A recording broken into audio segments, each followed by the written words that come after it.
일본의 스가 정부가 디지털청을 설립해 디지털화된 정부를 가지고자 하는 이유. 정상적인 국가라면 정부의 시스템화를 통한 빠른 행정이 그 목적일 것인데요. 허나 일본은 우리를 실망시키지 않습니다. 일본이 디지털청을 만들어서 해내고자 하는 것은 정말 경악스러운데요. 한편 일본이 디지털청을 만들려면 한국이 표본이고 한국으로부터 배워야 한다는 일본 전문가들의 주장도 함께 전해드립니다. 탈도장으로 정의되는 일본의 디지털화. 허나 이것의 본질을 이해하지 못하면 환멸로 끝나게 될 것이라고 일본 다이이치 생명 경제연구소의 수석 이코노미스트 쿠마노 히데오는 밝히고 있습니다.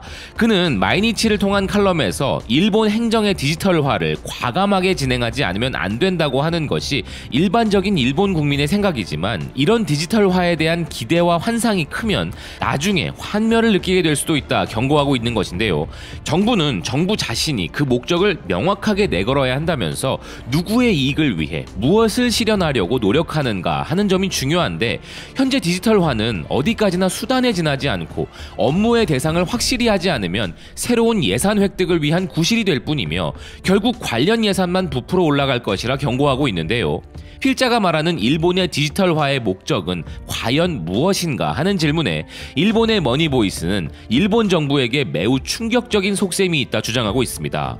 기사는 탈도장 같은 것들이 행정의 효율성을 높여 국민의 절차적 편의로 이어진다는 것은 있겠지만 사실 국민들의 입장에서는 큰 메리트는 없다면서 과연 이 디지털화는 누구를 위한 것인가 하며 실상은 검은 속셈이 있다는 것인데요. 국민에게 편의를 제공하는 것이 목적이 아니라 공문서 위조를 더욱 쉽게 만들려는 속셈을 갖고 있다는 것이 기사의 주장입니다. 그 예시로 아베가 싸지르고 간 정치 스캔들 중 벚꽃을 보는 모임이라는 정부 주관 행사에 개인적인 정치 목적으로 명단을 꾸린 사건이 터졌을 때 국회에서는 초대 명부에 관한 자료를 요청하였는데, 당시 관방장관이었던 스가는 백업 데이터가 남아있다는 것을 인정하면서도 이는 공문서가 아니라며 자료 요구에 응할 필요가 없다는 인식을 나타냈었죠. 결국 이런 견해에 더해 도장까지 없애 공문서를 디지털화한다는 것은 이런 데이터가 남지 않도록 깔끔하게 처리하기 위한 것이라는 의혹을 제기하는 기사인데요. 하지만 이보다 더 심각한 문제가 또 있다고 합니다. 일본 정부를 통합하는 공동 플랫폼이자 국가 기밀을 다루는 이런 중대한 시스템 구축을 일본 기업이 못 믿어서 외국 기업에게 맡긴다는 것인데요. 그 기업은 바로 미국의 기업 아마존입니다. 일본 정부는 아마존 웹 서비스를 통해 IT 거버넌스의 강화와 관리의 일원화, 보안의 강화, 운영 코스트 삭감 등을 실현할 수 있다 발표했지만 중요한 것은 아마존이 제공하는 뛰어난 서비스가 아니죠. 자국의 플랫폼이 아닌 외국 기업 플랫폼에 국가의 중요 기밀을 맡기는 이런 행위는 미국에서는 절대로 생각할 수 없는 일이라 기겁하는 기사입니다. 실제 10월부터 아마존의 플랫폼을 사용하기 시작했는데, 이것은 모든 부처와 국회, 법원 등을 연결하는 정부 내부의 통신 네트워크이며 기관 간의 메일 송수신이나 부처 공통 시스템은 물론이고 지방 공공단체들도 모두 이 아마존의 플랫폼을 통한다는 것인데요. 이건 뭐 기사가 예로 드는 미국까지 생각해볼 것도 없이 우리나라가 이렇게 한다 생각해보면 이게 얼마나 끔찍한 일인지 체감이 되는 것이죠. 만약 우리가 국가 기밀은 물론이고 청와대, 정부 부처, 국회, 지방자치단체들의 정보를 외국 기업이 제공하는 클라우드 서버를 활용하여 저장하고 공유한다면 일개 사기업이 우리 국가의 모든 기밀과 내부 사정을 훤히 볼 수 있게 된다는 것인데요. 아주 그냥 나라를 통째로 사기업에 갖다 바치는 꼴인 것이죠. 근데 이 부분이 어쩔 수 없다는 것이 일본의 슬픔인 것인데요. 사실 아마존은 제2기 플랫폼이고 1기는 일본의 엔티티가 맡았었으나 막대한 예산을 들여 만들었지만 거의 활용이 되지 않는다는 지적을 받아 아마존으로 교체할 수밖에 없었다는 것입니다. 이를 결정한 총무 대신 타카치 사나에는 사실 순수 국산 웹 서비스를 도입하고 싶었지만 비교 검토해본 결과 일본 시스템보다 아마존의 서비스가 보안 등의 면에서 우수하다고 판단했다라고 답했다는 것인데요. 여기에 더해 이 시스템에다가 일본 국민들이 사용하는 마이넘버 카드 정보까지 연결하면 그것은 결국 일본 국민의 개인정보는 물론이고 그들이 아주 예민하게 반응하는 부분인 은행 계좌 정보까지 넘어가게 된다는 것이죠.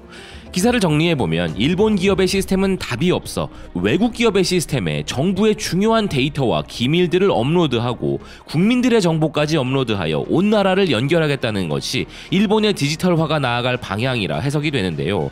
그래서 나오는 또 다른 의견이 한국을 배우자는 것입니다.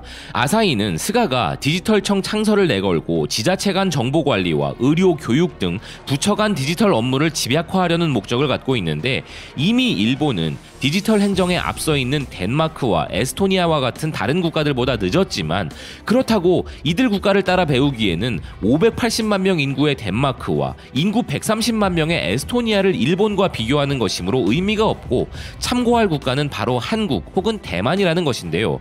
그리고 참고할 또 다른 이유는 원래 거의 비슷한 행정제도를 갖고 있기 때문이라는 것입니다. 과거 일본이 식민 지배를 하던 구조였기에 그렇다는 것인데요.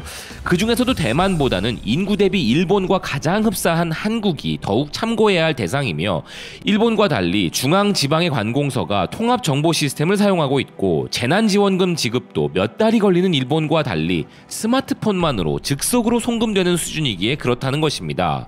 그래서 일본의 디지털청은 한국을 본보기로 삼아야 한다는 전문가의 의견을 기사는 전하고 있는데요. 처음에는 한국이 일본을 본보기로 삼아 행정제도와 교육, 의료제도 등을 적용했지만, 이제는 한국의 행정이 일본보다 앞서 있다는 것은 확실하다는 것입니다. 기사는 한국에 큰 변화가 생긴 부분은 IMF 이후 당시 김대중 대통령이 디지털 뉴딜 정책을 주제로 전자정부 실행에 힘을 쏟았고, 5천만 명에 가까운 국민의 호적이나 주민정보와 같은 전자정부의 기본이 되는 데이터가 단기간에 전산화되었으며, 일본이 전자정부 구축을 준비하고 있던 이재펜 전략을 참고했다는 것인데요.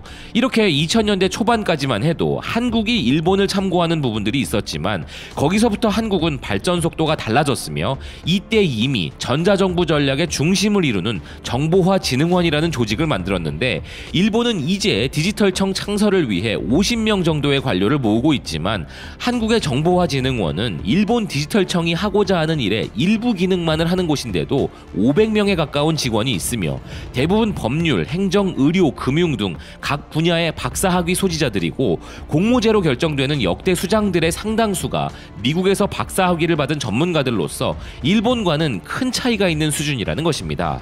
그렇기에 한국에서는 자신이 이동한 주변에서 확진자가 나오면 바로 연락이 올 수 있는 것이라는 기사는, 팬데믹과 같은 사태를 제외하고 평소에는 개인정보에 대한 보호를 어떻게 담보하냐는 기자의 우려에 전문가의 설명을 전하는데요.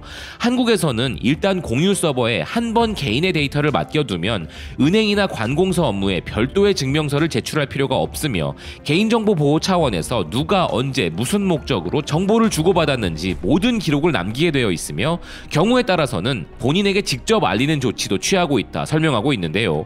일본이 이런 한국의 시스템에 대해 참고할 수 있는 부분이 많기에 일본 담당자들이 반복적으로 한국 현장을 시찰했으며, 한국의 사례를 배워야 한다는 목소리도 담당자들 사이에서 나오고 있지만 결국 실행에는 옮겨지지 않았다는 것입니다. 그 이유는 역사 문제 등을 안고 있는 가운데 굳이 한국을 배울 필요가 있는지 하는 국가적인 분위기 때문이라는 것인데요. 즉, 한국이 분명 정답인 것은 알지만 한국에게 배운다는 것이 마음에 들지 않는다는 것이겠죠. 끝으로 한국도 일본에서 많이 배워왔고, 한국에서는 동사무소나 편의점에 가지 않아도 자택에서 주민등록 등본과 같은 서류 인쇄가 가능한데, 인쇄한 종이 마지막에는 한글로 이하 여백이라고 적혀 있다면서 이 형식이 일본을 모방한 자취라는 기사는, 전 세계에서 일본과 같은 행정제도를 가진 나라는 한국밖에 없을 것인데, 한국은 멈추지 않고 기존의 여러 가지 과제를 극복하면서 디지털 정부를 성공적으로 구축한 것을 많은 일본인들이 알았으면 한다 전하고 있습니다. 글쎄요, 일단 아사히가 바라는 일은 벌어지지 않을 것 같다는 생각입니다. 아울러 우리 행정에서도 소위 말하는 관행이라는 이름으로 행해지는 불합리한 조치들이 전혀 없다고 한다면 거짓말인데, 역시나 그런 관습들은 그들의 잔재였던 거로군요.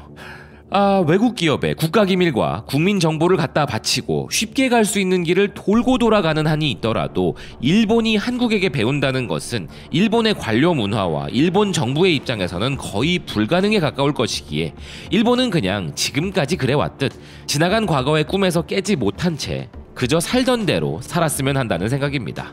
지금까지 대한민국 최우선주의 코리아 퍼스트 바이스톰 코리아였습니다. 시청해주셔서 고맙습니다.